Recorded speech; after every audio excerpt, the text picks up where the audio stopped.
दोस्तों, हम अक्सर बर्मुडा ट्रायंगल के विषय में सुनते हैं और नाम सुनकर हमें अचंभा सा लगता है कि आखिर ये है क्या और इसका रहस्य क्या है। साइंस की भाषा में जब हम पढ़ते हैं तो हमें उतना समझ में नहीं आता, लेकिन अगर कोई आम बोलचाल की भाषा में समझा सके तो कितना बेहतर होगा।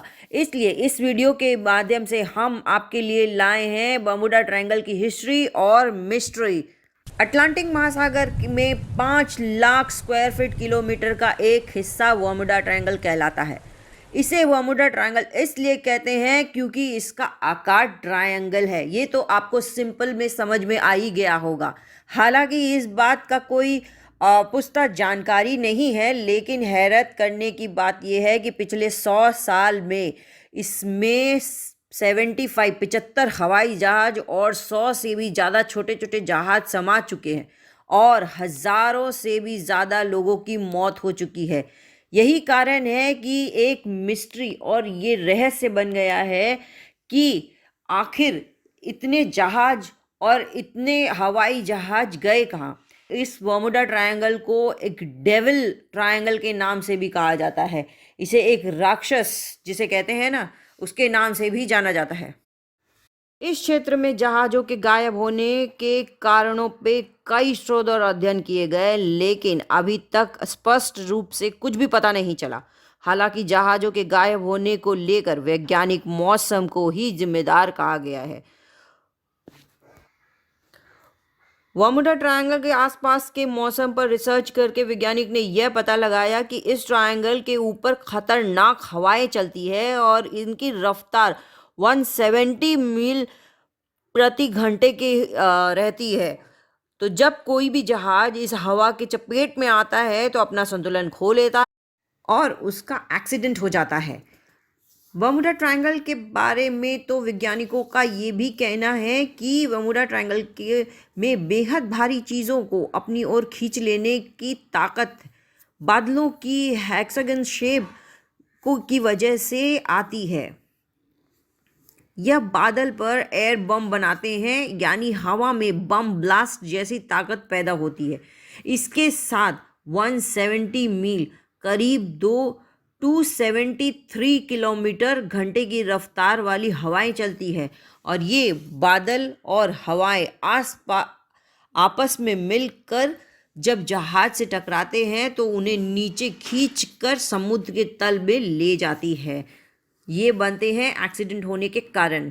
और भी बहुत सारे इंटरेस्टिंग फैक्ट्स और मिस्ट्री जानने के लिए वीडियो को लास्ट तक ज़रूर देखिएगा फ्रेंड, और हमारे चैनल को सब्सक्राइब करना नहीं भूलिएगा।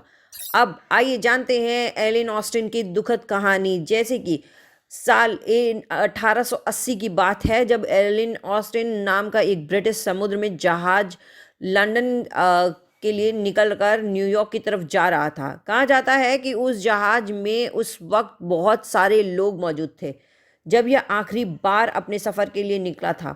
साल 1880 में लंदन से न्यूयॉर्क के बीच की सफ़र करते वक्त बर्मुडा ट्रायंगल इलाके में उसे आखिरी बार देखा गया। लोग कहते हैं कि बहुत ही अजीब हालातों में ये जहाज उसी त्रिभुज इलाके लाइक ट्रायंगल इलाके में गायब हो गया था और दोबारा उसका कहीं नामो निशान ही ना देखा गया। साल 1918 में अमेरिका नौसेना का एक बहुत बड़ा कार्गो शिप बहुत ही अनजान तरीके से बर्मुडा ट्रायंगल इलाके में खो गया। बात आपको बता दूं कि खोने से पहले इस जहाज का एक इंजन काम करना बंद कर दिया था और इस पर 309 लोग सवार थे। उस समय यह मैंगनीज नाम के कनीज के पेड़ों को लेकर जा रहा था। हालांकि आज भी ये रहस्य ही है कि वह जहाज गया कहाँ, उसके खोने में आखिर उसके खोने का कारण क्या था, किसी को आज तक यह पता नहीं चला। उसे बर्मुडा ट्रायंगल ने ऐसा निगला कि किसी को पता ही नहीं चला कि वह गया कहाँ। फ्लाइट 19 नाम के 5 अमेरिकी युद्ध हवाई जहाज़ों से बनी एक विमानों के बेड़े को बर्मुडा ट्रायंगल ने साल 1945 में निगल लिया था। जी हाँ, आपने सही सुना है, एक युद्ध कसरत करने के लिए उड़ान भरे फ्लाइट्स 19 के जहाज दोबारा कभी पृथ्वी पर लैंड ही नहीं कर पाए। वैसे तो ध्यान देने वाली बात यह है कि इस क्षेत्र में ज़्यादातर मौसम खराब ही रहता है, तो हो सकता है कि शायद इसी वजह से यहाँ आकर जहाज खो जाते हैं। कुछ वैज्ञानिक कहते हैं कि गल्फ स्ट्रीम यहाँ पर हो रहे अजीब गरीब घटनाओं का मूल कारण है। वैसे तो कारण चाहे जो भी हो, परंतु कुछ क्षेत्रों में खुद इंसानी भूल भी के कारण भी दुर्घटना घट जाती है, जैसे कि आप टाइटैनिक का ही क्षेत्र में उदाहरण ले सकते हैं। खैर, इस विषय में हम ज़्यादा कुछ कह नहीं सकते और कहा भी नहीं जा सकता, क्योंकि ये एक बहुत ही गुप्त और रहस्यमय विषय है। बहुत ही मिस्ट्री और हिस्ट्री है इसके पीछे, जिसके ऊपर अभी भी काफ़ी प्रकाश डालने की ज़रूरत है। तो आप हमें कमेंट करके ज़रूर बताइएगा कि इसके विषय में आप क्या कहना चाहते हैं या आपकी क्या राय है। तो दोस्तों, अब हमारे चैनल को सब्सक्राइब कीजिएगा और इस वीडियो को ज़्यादा से ज़्यादा शेयर कीजिएगा अपने दोस्तों के साथ, ताकि उनको भी नॉलेज हो बर्मुडा ट्रायंगल की। तो कल मिलते हैं एक नए वीडियो के साथ।